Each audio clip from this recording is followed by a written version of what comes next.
우리가 성경을 읽다 보면 많은 구절들이 이게 무슨 의미지? 하고 이해하기 어려운 것들이 많이 있습니다. 그렇죠? 근데 그런 중에도 예수님의 비유는 귀에 쏙쏙 들어오고 이해하기가 쉬워요. 왜냐하면 우리 일상에 일어나는 평범한 예들을 들어서 이야기하셨기 때문에. 오늘 씨 뿌리는 비유 말씀도 얼마나 이해하기 쉬운 말씀입니까? 그렇죠?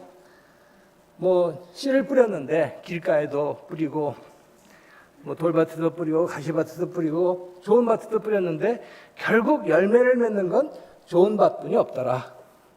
이거 농사를 안 지어보신 분들도 다 알 수 있는 아주 이해하기 쉬운 말씀입니다. 예수님은 우리에게 농사법을 가르쳐 주신 것은 아닐 테고 이걸 통해서 우리에게 무슨 교훈을 주시려고 한 것 같은데 무슨 교훈을 주신 것 같습니까?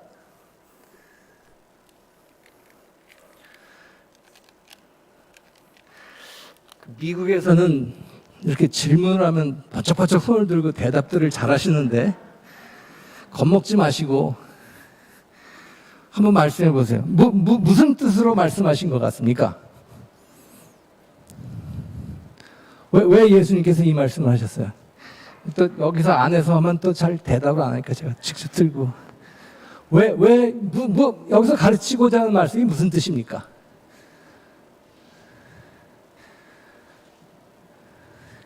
아니 야단치지 않아요. 겁먹지 마세요. 좋은 밭에 씨를 뿌려야 열매를 맺는다. 그러니 어쩌란 말이에요? 좋은 밭이 되라. 그런 것 같죠? 그렇죠? 예, 그런 말씀인 것 같습니다. 그러니까 별로 어려운 말씀이 아니에요. 그런데 그 다음에 제자들이 질문을 합니다. 선생님, 왜 선생님은 맨날 비유로 말씀하십니까? 그랬더니 예수님께서 왜 비유로 말하는지 이야기를 하는데 마태복음은 좀 장황하게 설명을 해요. 그래서 누가복음엔 똑같은 내용인데 한 절로 간단하게 설명합니다.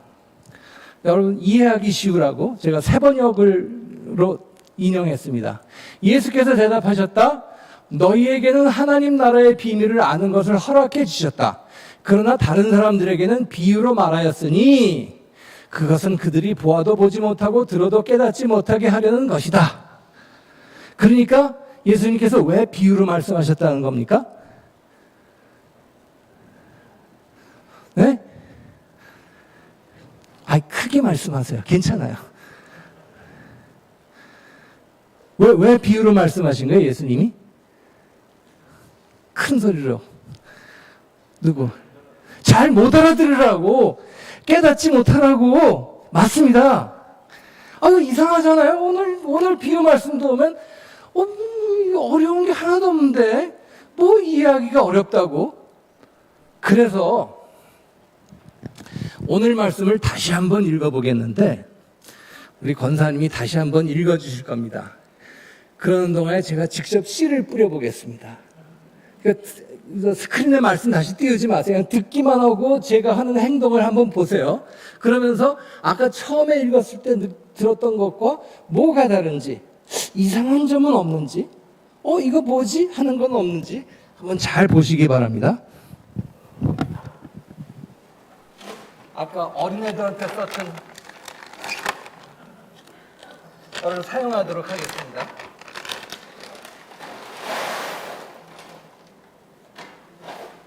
자, 네.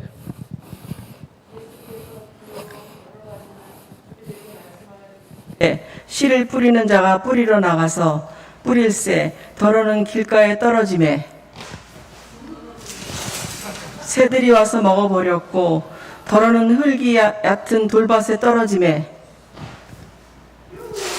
흙이 깊지 아니하므로 곧 싹이 나오나 해가 돋은 후에 타서 뿌리가 없으므로 말랐고 더러는 가시떨기 위에 떨어지매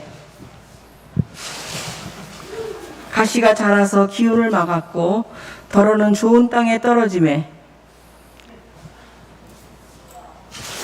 어떤 것은 100배, 어떤 것은 60배, 어떤 것은 30배의 결실을 하였느니라. 귀 있는 자는 들으라 하시니라. 이상한 점 없습니까? 이상한 점 없습니까? 아까 처음에 읽었을 때하고 처음에 읽었을 때 몰랐는데 이거 좀 이상한데? 하는 거 없습니까?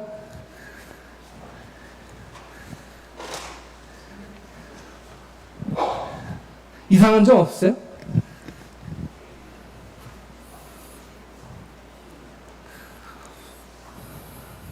저 대답할 때까지 설교 진행 안 할래요. 이상한 점 없습니까?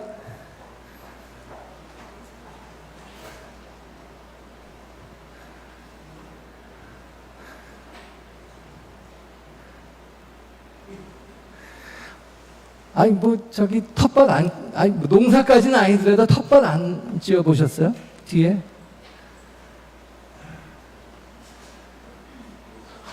씨를 그렇게 뿌리는 사람이 어딨어? 좋은 밭하면 골라서 뿌려야지. 길가에도 막 뿌리고, 돌밭에도 막 뿌리고, 가시밭에도 막 뿌리고, 그렇게 막 그렇게 씨앗을 낭비하는 사람이 어디 있습니까? 이건 완전히 낭비예요. 이렇게 농사 짓는 사람 없습니다. 그런데 여기 비유에 나온 이 농사꾼은 씨앗을 이게 열매를 맺지 못할 것이 뻔한 길가에도 뿌리고, 돌밭에도 뿌리고, 가시밭에도 뿌리고, 또 열매를 맺는 좋은 밭에도 뿌렸다는 겁니다. 낭비하는 거죠. 낭비는 좋은 일이 아닙니다. 특별히 전쟁과 가난을 겪어오신 우리 어르신 세대한테 낭비는 죄예요. 여러분들 어렸을 때 낭비하지 말라고 음식 남기면 야단 맞고 그러신 분이 있었을지 모르겠는데, 낭비는 죄입니다. 근데 우리에게 말씀을 뿌리시는 하나님이 열매 맺지 못할 것이 뻔한 길가에도, 돌밭에도, 가시밭에도 씨를 뿌리셨다는 겁니다. 그래서 예수님의 비유는 일상의 평범한 소재를, 평범한 예를 가지고 말씀하시지만 그 안에는 평범치 않은 요소, 평범치 않은 메시지가 있습니다. 보통 사람들이 하지 않는 그런 것들이 있습니다. 그래서 세상 인습을 따라, 세상 가치관, 세상 그 관습을 따라 그 비유 말씀을 들으면 이해가 안 되는 것이 있고, 오해하기가 쉽고, 경우에 따라서는 예수님이 의도하신 것과는 정반대의 메시지를 얻을 수도 있습니다. 그래서 아직 세상 가치에 혹은 세상 인습과 간섭에 물들지 않은 어린아이의 눈으로 봐야 이해할 수 있는 것이 예수님의 비유 말씀입니다.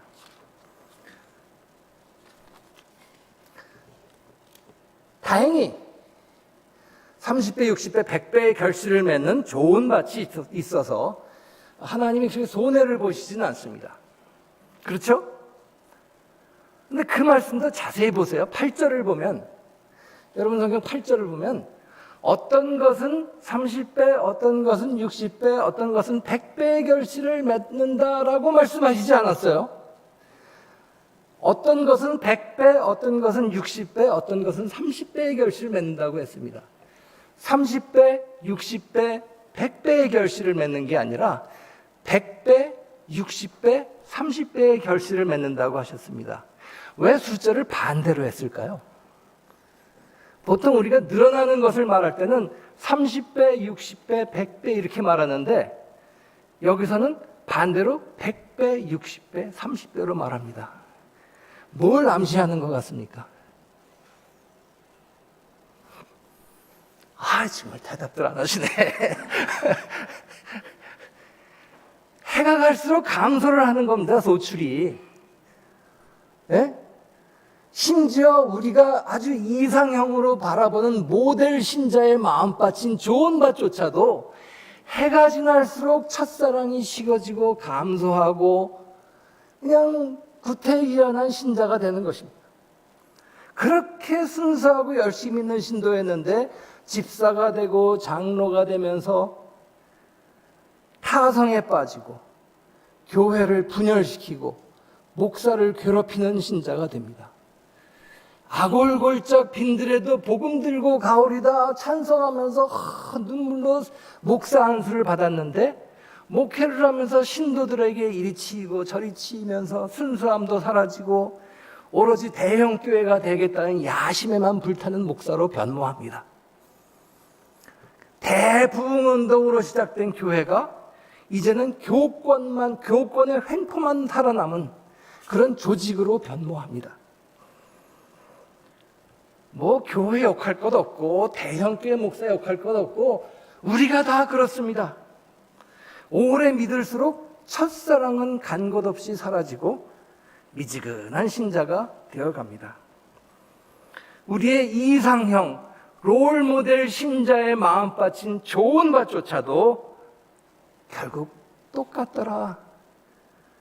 길가나 돌밭이나 가시밭이나 좋은 밭이나 그놈이 그놈이더라. 세상에 의인은 없나니 하나도 없더라.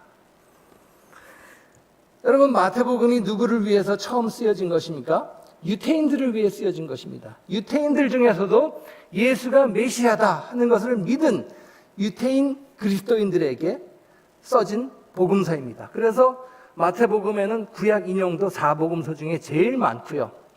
근데 가끔씩 유태인들을 이렇게 쿡쿡 찌르는 그런 말을 합니다. 유태인들이 어떤 사람들입니까? 나는 택한 백성이야. 나는 깨끗하고 저 이방인들, 저 더러운 놈들 하고 멸시를 했던 사람들입니다. 근데 마태는 유태인들, 니네들도 별거 없어, 똑같아 하고 슬슬 쿡쿡 찌르는 겁니다. 오늘날도 가장 정의롭고 진리를 알고 있고 도덕적이고 사랑이 풍성하다고 착각하는 그리스도인들이 주의 깊게 읽어봐야 될 말씀이 마태복음입니다. 길바닥처럼 강팍한 사람이나 돌밭같이 작심삼일 신자나 걱정 근심 가득한 가시밭 같은 신자나 우리의 롤모델인 좋은 밭조차도 다 하나님 앞에서 쓸모없는 밭이더라. 세상에 의인은 없나니 하나도 없도다. 그래서 우리가 무슨 대단한 일을 했든지 간에 하나님 앞에서 나는 무익한 종입니다 하고 고백할 수밖에 없다는 것입니다. 자, 그럼에도 불구하고 하나님은 태초부터 지금까지 계속해서 우리에게 사랑과 은혜의 씨앗을 뿌려주고 계시다는 겁니다. 하나님의 조건 없고 차별 없고 무한하신 사랑입니다. 그저 손해만 보는 그런 사랑이십니다. 바울이 로마서 5장에서 뭐라고 말했습니까? 의인을 위해서 죽는 자가 없고 선한 사람들을 위해서 죽는 사람이 간혹 있지만 우리가 아직 죄인 되었을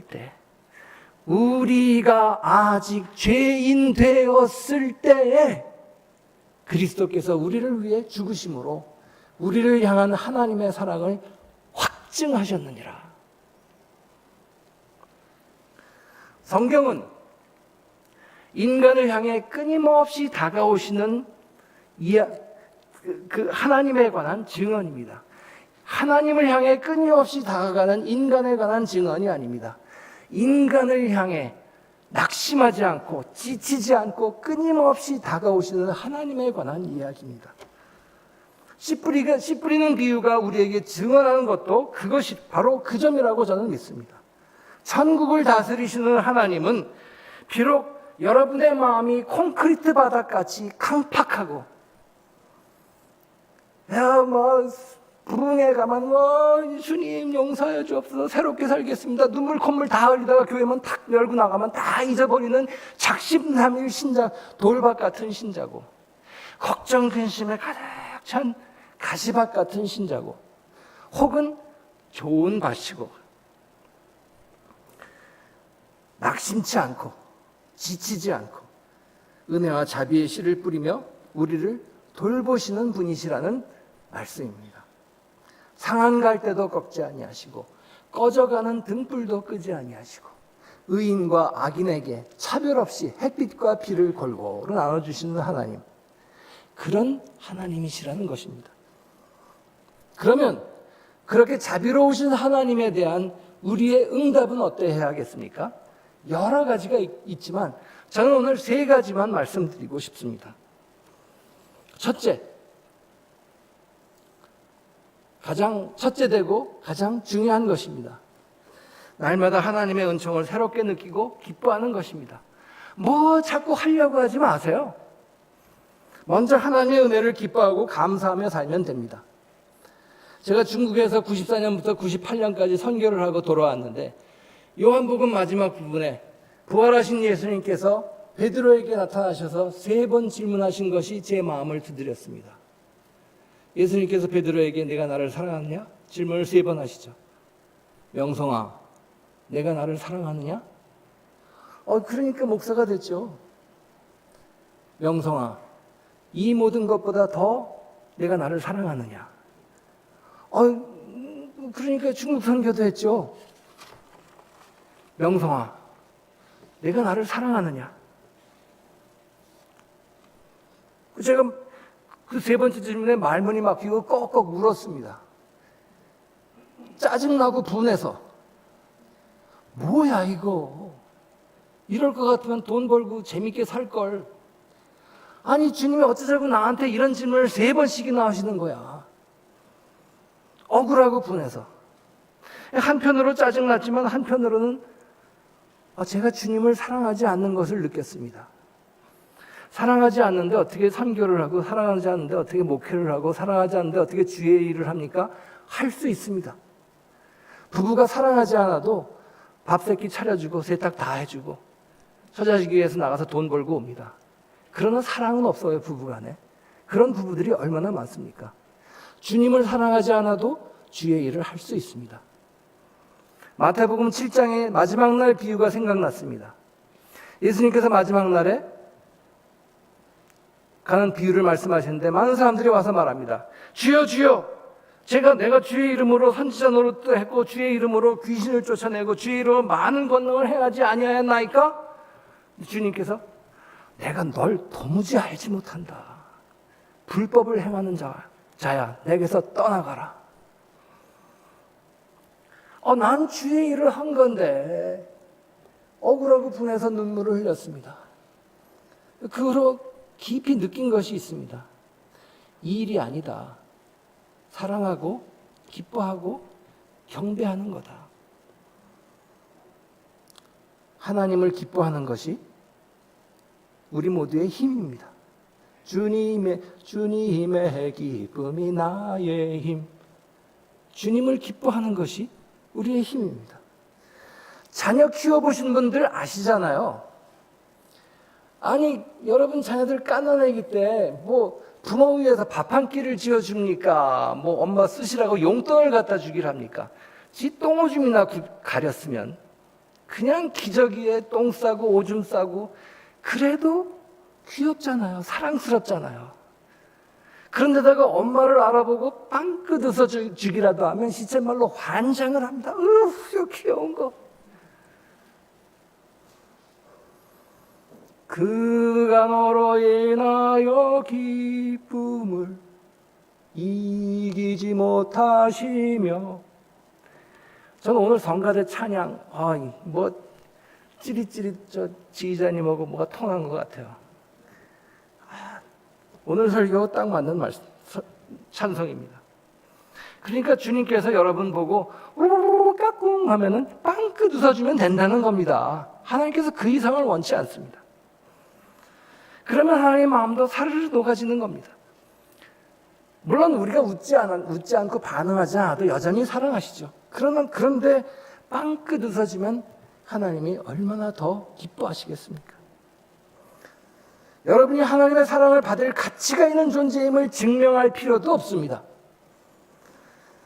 가치가 없는 사람도 하나님은 사랑하십니다. 세상에서는 그렇지 않아요. 사랑받을 만큼 예쁘고 잘생기고 똑똑하고 집안도 좋아야 합니다. 갑질하는 사람들이 뭐라고 말합니까? 너 우리 아빠 누군지 알아? 내가 이 백화점 VVIP야. 소비사회에서 우리는 늘 우리의 존재 가치를 증명해야 합니다. 나는 이렇게 취급받아야 될 사람이 아니야. 최고의 서비스를 받아야 할 사람이야. 왜? 돈을 지불했으니까. I deserve to be loved because I paid. 이것이 소비사의 원칙입니다. 매사에 자신이 가치 있는 존재임을 증명해야 합니다. 그러나 하나님이 다스리는 천국에서는 그런 피곤한 노름할 필요가 없습니다. 하나님은 사랑받을 자격이 없는 사람도 사랑하십니다. 그런 하나님의 나라가 이 땅에 임하기를 기도하라고 주기도문에서 가르쳐 주신 것입니다. 이런 말씀을 드리면 이 중에 앉아있는 분들 중에는 목사님 참 좋은 말씀입니다. 근데 저는 이렇게 감동이 안 옵니다. 삶의 무게에 눌리고 지쳐서 마지막으로 환희의 함성을 질러본 지가 언젠지 기억조차 없습니다. 금수저를 물고 태어나지 않은 이상 뉴스를 보니까 60년 동안 월급을 한 푼도 쓰지 않고 모아야 서울에 집 한 채 살 수 있다고 합니다. 그런 현실을 살면서 날마다 하나님의 은혜를 느끼고 기뻐하라고요? 그럴 마음의 여유가 없습니다. 그래서 저와 여러분은 멈출 줄 알아야 됩니다. 쉴 줄 알아야 합니다. 37년 만에 한국을 돌아와 보니까 한국이 확실히 선진국이에요. 한국에 계신 분들은 그걸 인정 안 하시더라고요. 근데 저는 외국에 살다 와 보니까 한국이 선진국입니다. 분명히. 근데 너무 바빠요. 교회도 바쁘고 세상도 바쁘고 너무 바빠. 쉴 줄 몰라. 어떻게 쉬어야 되는지도 모르고. 멈춰야 합니다. 저는 이 주제 가지고 또 설교 한 두세 편은 나올 수 있을 것 같으니까 저도 여기서 멈추겠습니다. 하여간 하나님의 차별 없는 사랑에 대한 여러분의 응답으로 첫째, 돌밭 같은 제게도 이렇게 사랑과 은혜의 씨앗을 날마다 낙심하지 않고, 저에게 대해서 낙심할 만도 한데 낙심하지 않고 지치지 않고 뿌려주시는 주님 감사합니다. 주님을 향해 빵끝 웃으시라는 것입니다. 그것이 우리가 할 첫째 일입니다. 두 번째 응답은 생긴 모양대로 살자. 생긴 모양대로 살자. 하나님도 길가, 돌밭, 가시밭, 좋은 밭 차별하지 않고 골고루 사랑과 은혜의 씨를 뿌려주시는데 왜 우리가 자꾸 내 모습이 아닌 다른 사람의 모습으로 사람들 앞에 나타나기를 추구하십니까? 어릴 때부터 우리는 경쟁 사회 속에 살아왔습니다. 한국에서 그렇잖아요. 조금만 뒤처져도 나는 쓸데없는 존재야 하고 자신에게 실망합니다. 인정받기 위해 끊임없이 자기 변신을 해왔습니다. 근데 인정받을 만한 어떤 능력이 없어도 거리낌 없이 살았던 어린 시절의 천진난만함을 다 잊어버렸습니다. 외모로, 성적으로, 학벌로, 재산으로, 내가 사는 아파트 평수로, 내가 평가받는 세상에서 점점 나의 본래 모습을 잃어갑니다. 누군가에게 나를 맞추는 것이 당연한 삶이 되어버렸습니다. 하지만 여러분, 딱딱한 길바닥처럼 강팍한 마음을 가졌으면 그냥 그대로 사세요. 뭘 어떻게 하겠습니까? 그런 땅도 있어야 사람들이 걸어 다니죠. 저도 해봤습니다. 주여, 이 돌짝밭 같은 마음을 고쳐주시옵소서. 마치 그냥 마음속에는 돌이라도 빼낼 양으로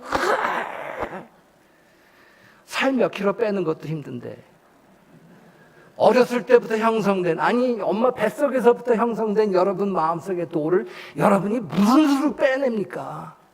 못 빼내요. 그냥 그 돌도 쓸모가 있습니다. 집 짓고 다리 짓고 할 때 그 돌도 쓸모가 있습니다. 가시밭도 있어야 약한 짐승이 사나운 짐승을 피해서 그 안에 들어가 숨죠. 어리숙한 사람 이용해 먹으려고 그러는 사악한 사람에게 이 가시밭 같은 사람이 그냥 가시처럼 날카롭게 따박 따지면서 너 그렇게 하면 안 된다고 따져줘야 어수룩한 사람 지켜주죠. 물론 좋은 밭 같은 사람도 필요합니다. 교인들이 다 길가 같고 가시밭 같고 돌밭 같으면 그 힘들어서 목회 어떻게 하겠습니까, 목사님이. 그래도 그 중에는 파트로 매주를 쓴다 그래도 아멘 하는 순진한 신자들이 있어야 그래서 목회할 맛이 나죠. 하여간 내가 어떤 사람이든지 겸손하면서도 당당하게 살아가시기 바랍니다. 오늘 성가대 찬송에 있는 것처럼 강하고 담대하라. 내가 기도도 축 처지고 기도도 안 되고 괜찮아. 강하고 담대하게 살아가라. 왜? 그래도 하나님이 사랑하시니까. 여러분, 제가 이렇게 목회를 하면서 보니까요, 사람이 예수를 믿어도 기본 성향은 잘 바뀌지 않습니다. 바뀌지 않아요. 좀 백보양보해서 잘 바뀌지 않습니다. 그런데 하나님이 기가 막히신 분이에요. 나의 개떡 같은 성향도 찰떡같이 사용하십니다. 그러니 너무 내가 아닌 어떤 다른 모습으로 사람들 앞에 나타나려고 애쓰지 마세요. 심지어 하나님 앞에서까지 내가 아닌 다른 사람의 모습으로 나타나려고 애쓰지 마세요. 차라리 매일 하나님께 감사하고 살다 보면 여러분이 아주 혐오하고 난 왜 이럴까 하는 그런 것조차도 하나님께서 아름답게 사용해 주십니다. 다윗과 골리앗의 싸움 보시기 바랍니다. 다윗은 칼과 창을 가지고 골리앗에게 싸우러 나가지 않았습니다. 사울이 자기 갑옷과 칼을 주면서 나가서 싸우라 그래도 이거 나한테 잘 안 맞습니다. 그래서 또 자기가 평소 즐겨 사용하던 물맷돌을 가지고 나가 싸웠습니다. 여러분 무엇을 세상에 던지고 계십니까? 칼과 창은 골리앗 것이 훨씬 더 훌륭합니다. 그런데 교회는 자꾸 칼과 창을 가지고 싸우러 나아가라고 권하는 것 같습니다. 예수 믿으면 좋은 대학 갑니다. 예수 믿으면 좋은 직장 취직되고, 예수 믿으면 성공하고, 예수 믿으면 부자 됩니다. 아닙니다. 여러분의 물맷돌을 가지고 나아가야 합니다. 기죽지 말고. 어릴 때 교회에서 귀에 못이 박히도록 들은 말이 있습니다. 한국에서. 머리가 될지언정 꼬리가 될지 말지어다. 그래서 하나님이 소원대로 한국 교회가 이 사회의 머리가 되게 해주셨습니다. 그래서 받은 것이 무엇입니까? 그나마 꼬리였을 때는 이 사회에서 인정을 받았는데 지금은 심지어 개독교라는 욕을 먹고 있습니다. 왜? 나의 물맷돌이 아닌 칼과 창을 가지고 나와서 싸웠으니까. 근데 칼과 창은 나보다 훨씬 더 좋은 골리앗들이 세상에 수두룩하게 많아요. 권력자는 권력자를 무서워하게 돼 있고, 부자는 더 큰 부자 앞에서 주눅이 들게 되어 있습니다. 여러분의 물맷돌을 가지고 나가 싸우시기 바랍니다. 기죽지 말고. 가진 것이 없어도, 잃은 것이 없어도 난 내가 좋아. 이것이 자긍심입니다. 교만한 사람, 우월감에 빠진 사람은 내가 가진 무엇, 내가 성취한 무엇을 자랑스럽게 여깁니다. 영어로 말하면 자긍심이라는 것은 I am who I am proud of who I am. 교만한 사람들은 I am proud of what I have. I am proud of what I have done. 내가 가진 것, 내가 잃은 것에 자부심을 가지고 있습니다. 그런 사람들은 자기보다 더 많은 것을 가지고 있는 사람 앞에서 항상 주눅이 들게 되어 있습니다. 나보다 적게 가진 사람 앞에서는 기고만장해하면서. 어떻게 그런 자존감을 가질 수 있습니까? 잘할 때 무조건적인 사랑을 많이 받은 사람들이 그런 자존감이 생깁니다. 근데 불행하게도 우리는 어릴 때부터 늘 비교당하면서 살았습니다. 너 형은 그런데 넌 왜 그 모양이니? 옆집 철수는 또 1등 했다는데 너 어떡할래? 잘 못해서 비교당하고 잘해서 비교당하고 그냥 나의 나됨을 인정받고 사랑받지 못했습니다. 혹 여러분이 그런 무조건적인 사랑을 경험하지 못했더라도 지금 하나님께 그런 사랑을 받고 있다는 사실을 기억하시기 바랍니다. 그러니까 날마다 무조건적이고 차별 없는 하나님의 사랑을 느끼고 기뻐하는 삶을 사는 사람은 겸손하면서도 당당하게 살 수 있습니다. 그렇지 못한 사람은 늘 쪼그라진 삶을 삽니다. 자기보다 못한 사람 앞에서는 이러면서도 자기보다 뭐 더 많이 가진 사람 앞에서는 아이고 그거 쪼그라듭니다. 세상에는 항상 내가 가지고 있는 창과 칼보다 훨씬 더 세고 길고 단단한 창과 칼을 가지고 있는 골리앗들이 무수하게 많습니다. 우리는 완전히 다른 게임을 해야 합니다. 남들이 다 가진 칼과 창이 아닌 나의 물맷돌을 던질 수 있어야 합니다. 자, 그래서 하나님의 차별 없는 사랑에 대한 우리의 두 번째 응답은 Be yourself. 생긴 대로 살아라. 당당하게. 좀 못생겼으면 어때?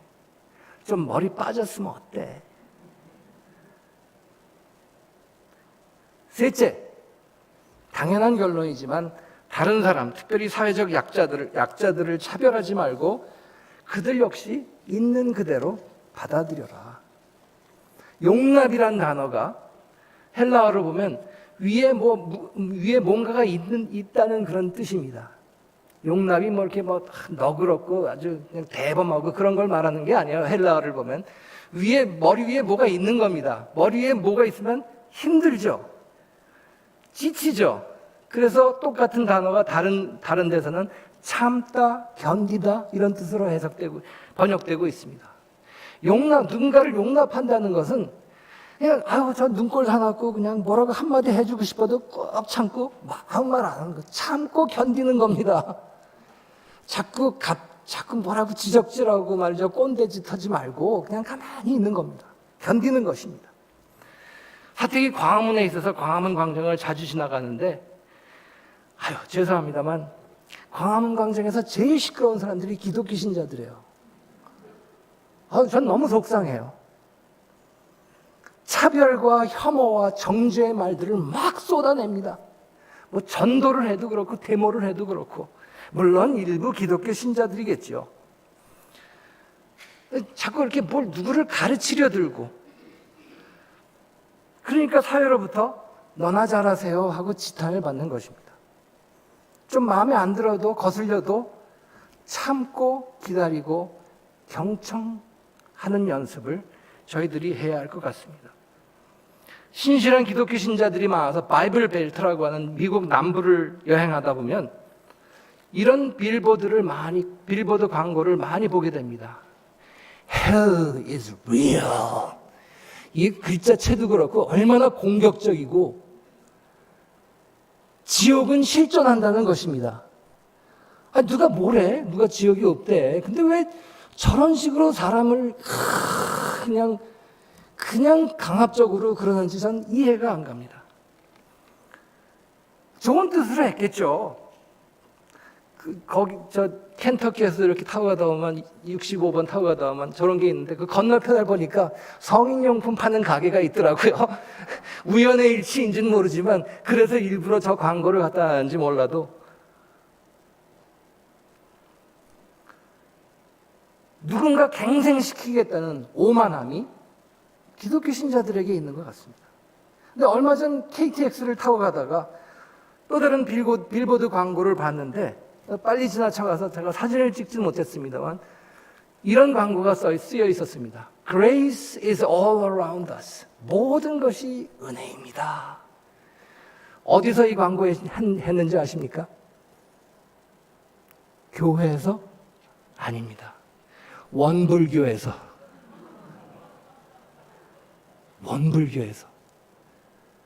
저거 기독교에서 주장해야 할 말인데 우리가 Hell is real 이딴 소리 나오고 있을 때 다른 종교에서 우리가 마땅히 주장해야 될 것을 낚아채 갔습니다.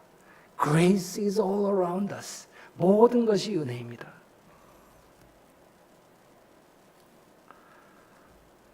만약 저와 여러분이 부족함도 무능함도 죄도 없는 완벽한 존재로 여러분이 태어났다면 지어졌다면 여러 가지 많은 일을 할 수 있었을 것입니다. 그러나 다른 사람과 사랑을 주고받지는 못했을 것입니다. 부족하고 못났으니까 서로 기대는 것입니다. 그러니까 자신의 부족함과 무능함을 너무 마음 아파하지 마시고 또 다른 사람의 부족함, 무능함에 대해서도 너무 지적질하지 마시기 바랍니다. 1부 때 너무 설교가 길어진 것 같아서 많이 빼도록 하겠습니다.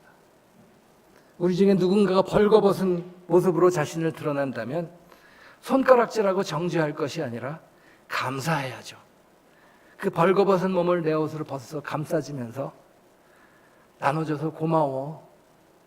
그리고 괜찮아. 나도 너하고 하나 다른 거 없어. 목사인 나도 너하고 똑같아. 장로인 나도 너하고 똑같아. 내가 뭐 굉장히 거룩해 보고 의로워 보지. 아유, 그렇지 않아. 저는 사모님들을 늘 존경합니다. 제가 만약에 사모님이면은요, 제 남편이든 와이프든 설교하면 속으로 뒤에 앉아서 너나 잘해라. 저는 평소 비리를 다 알고 있으니까. 근데 사모님들 대단해요. 그걸 다 알면서도 목사님들 설교하면 심지어 눈물까지 흘리면서 감동을 해요. 목사보다 100배 낫습니다. 우리가 할 일은 다른 사람을 겁주고 정죄하는 것이 아닙니다. 그건 우리의 사명이 아닙니다. 우리의 사명은 화해의 사도로 부르심을 받은 것입니다. 우리가 할 일은 사랑하고 용납하고 화해시키는 일입니다. 원수라도 사랑하는 것입니다. 성급하게 판단하지 말고 정죄하지 말고 더 사랑하고 더 품어주시기 바랍니다. 하나님은 차별하지 않고 우리를 사랑하십니다. 길가에도 돌밭에도 가시밭에도 좋은 밭에도 자비와 은총의 씨앗을 뿌려주시는 분이십니다. 그러므로 첫째, 날마다 그 사랑에 흠뻑 젖어 삽시다. 김장김치 소금에 절이듯이 푹 그 은혜와 사랑에 젖어 사시기 바랍니다. 주를 기뻐하는 것이 여러분의 힘입니다. 둘째, 나를 있는 그대로 사랑하시는 하나님을 따라 여러분도 여러분 자신을 있는 그대로 사랑하시기 바랍니다. 셋째, 다른 사람들 또한 있는 그대로 사랑하고 품어주시기 바랍니다. 마지막으로 노래 한 곡 들려드리고 말씀을 마치겠습니다. 홍순가 씨가 부른 나처럼 사는 건 이란 노래입니다. 네, 틀어주시겠습니다.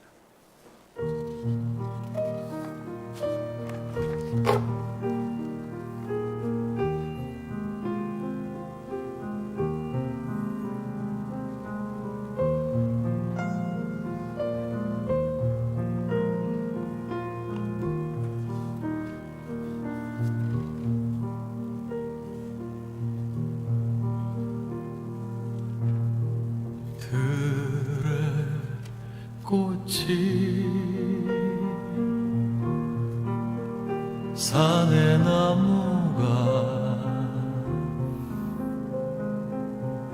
가르쳐 줬어요. 그 흔한 꽃이 산의 나무가 가르쳐 줬어요.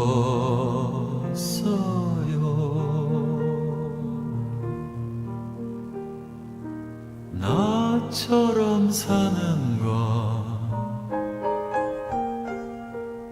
나밖에 없다고.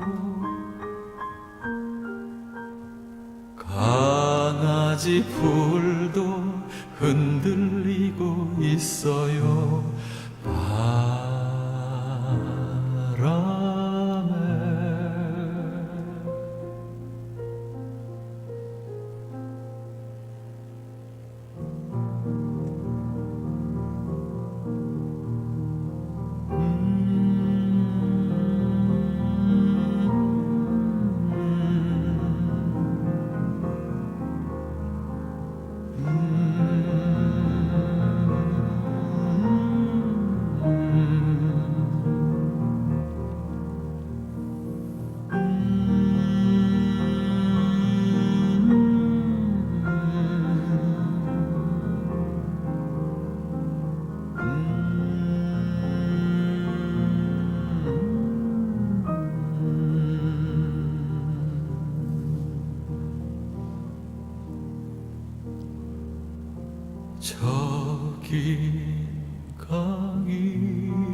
바다가 가르쳐 줬어요. 세월의 강이 침묵의 바다가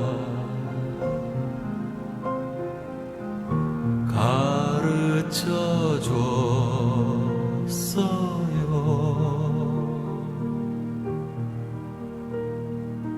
나처럼 사는 건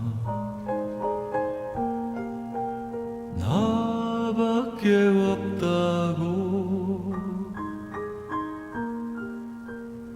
강아지 풀도 흔들리고 있어요.